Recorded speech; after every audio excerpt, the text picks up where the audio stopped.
ये क्वेश्चन समझना होगा क्योंकि ये काफी सारे बच्चों का डाउट है, इसलिए मैंने इसका एक छोटा सा वीडियो बना दिया है। क्वेश्चन आपके सामने है जिसको मैं मार्क करता चला जाऊंगा। आपके सामने है if mod z equal to 1 and argument z is equal to k times argument of z plus 1। तो आपसे बच्चों k की वैल्यू पूछी गई है। और बच्चों अगर आप इस क्वेश्चन में ध्यान से देखें तो आपके पास इस क्वेश्चन को करने के लिए दो मेथड है। या तो आप z is equal to X plus i Y मान के कर लीजिए, या तो आपके पास दूसरा सबसे आसान मेथड होता है, उसको हम लोग कहते हैं उसका कॉम्प्लेक्स नंबर का पोलर फॉर्म। क्योंकि क्वेश्चन कभी भी आपको अगर टिपिकल लगे तो कॉम्प्लेक्स नंबर को पोलर फॉर्म में कन्वर्ट करके करना सबसे आसान तरीका होता है। और बच्चों मैंने आपको यूलर्स फॉर्म ऑलरेडी बता रखा है कि आप cos theta plus sign theta को कहते हैं e की पावर आई थीटा। तो यूलर्स फॉर्म मैंने आपको ऑलरेडी बता रखा है कि cos theta plus i sine theta को कहते हैं e की पावर आई थीटा। और बच्चों सभी को मेरी आवाज एकदम क्लियर आ रही होगी। यहां पर क्या दिया है बच्चों, मॉडुलस ऑफ z 1 दिया है। तो बच्चों अगर हम z को रिप्रेजेंट करें तो हम z को क्या लिख सकते हैं, z का आर्ग्यूमेंट हम थीटा मान लेते हैं और z का अगर हम पोलर फॉर्म लिखें तो वो क्या होगा, z is equal to mod z times cos theta plus i sine theta. और cos theta plus i sine theta को बच्चों हम लोग e की पावर आई थीटा भी लिख सकते हैं।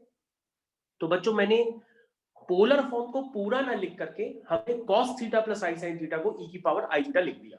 इसका मतलब बच्चों ये जो z है, इस z का आर्ग्यूमेंट क्या है, वो थीटा है। इससे ये बात क्लियर हो गई। तो बच्चों आपके पास ये इक्वेशन क्लियर होनी चाहिए कि इसमें जो अभी हमने सपोज किया है वो z का आर्ग्यूमेंट थीटा है।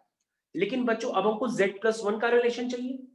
तो बच्चों अगर आपके पास z क्या है, cos theta plus i sine theta है, क्योंकि मॉडुलस 1 है तो बाहर 1 लिखिए या न लिखिए एक ही बात है। अगर बच्चों आपके पास z cos theta plus i sine theta है तो z प्लस 1 निकालने के लिए हम क्या करेंगे, हम दोनों तरफ प्लस 1 ऐड कर देते हैं। तो आपके पास z प्लस 1 कुछ इस तरीके से नजर आएगा। लेकिन अगर बच्चों हम इसको z प्लस 1 को पोलर फॉर्म में रिप्रेजेंट करें, मतलब mod z times cos theta plus i sine theta, तो सबसे पहले बच्चों को यहाँ cos थीटा का हाफ द एंगल वाला फॉर्मूला लगाना पड़ेगा जो ट्रिग्नोमेट्री में आपको पढ़ाया गया था। आपको पढ़ाया गया था cos 2 theta is equal to 2 cos square theta minus 1। लेकिन यहाँ cos थीटा है तो वो हो जाएगा cos theta is equal to 2 cos square theta by 2 minus 1। ये हाफ द एंगल वाले फॉर्मूले आपको बताए गए थे और आपको बताया गया था कि cos 2 थीटा के दो फॉर्मूले होते हैं, एक होता है 2 cos स्क्वायर थीटा माइनस 1 और एक होता है 1 माइनस 2 sin स्क्वायर थीटा। लेकिन दोनों में वो वाला लगाते हैं जिससे आपका 1 कैंसिल हो जाए, जो 1 प्लस cos थीटा का 1 है वो कैंसिल हो जाए। तो जाहिर सी बात है बच्चों आप दूसरा वाला लगाएंगे 2 cos square theta by 2 minus 1 वाला। उसके बाद बच्चों अगर आप ध्यान से देखें तो आपके पास यहाँ पे z प्लस 1 क्लियर कट मैंने सिंप्लीफाई करके उसको लिख दिया है। साइन थीटा की वैल्यू डाल दी है 2 sin theta by 2 cos theta by 2। और बच्चों अगर आप ध्यान से देखें तो उसमें 2 cos थीटा बाई 2 अगर आप कॉमन ले लेंगे तो ये एक मॉड की तरह वर्क कर रहा है, जिसको मैंने आपके सामने नीचे क्लियर कट लिखा हुआ है। और अंदर बच्चों अगर आप ध्यान देंगे तो अंदर आपके सामने क्या बन गया है, z plus 1 is equal to mod z times cos theta by 2 plus i sine theta by 2। तो बच्चों z प्लस 1 का जो मॉडुलस है वो 2 cos थीटा बाई 2 है और उसका जो आर्ग्यूमेंट है वो क्लियरली थीटा बाई 2 है। तो बच्चों z प्लस 1 का आर्ग्यूमेंट थीटा बाई 2 है और z का आर्ग्यूमेंट आपने ऊपर निकाल रखा है, वो क्या है, ध्यान दीजिए वो क्या है, वो आपका थीटा है।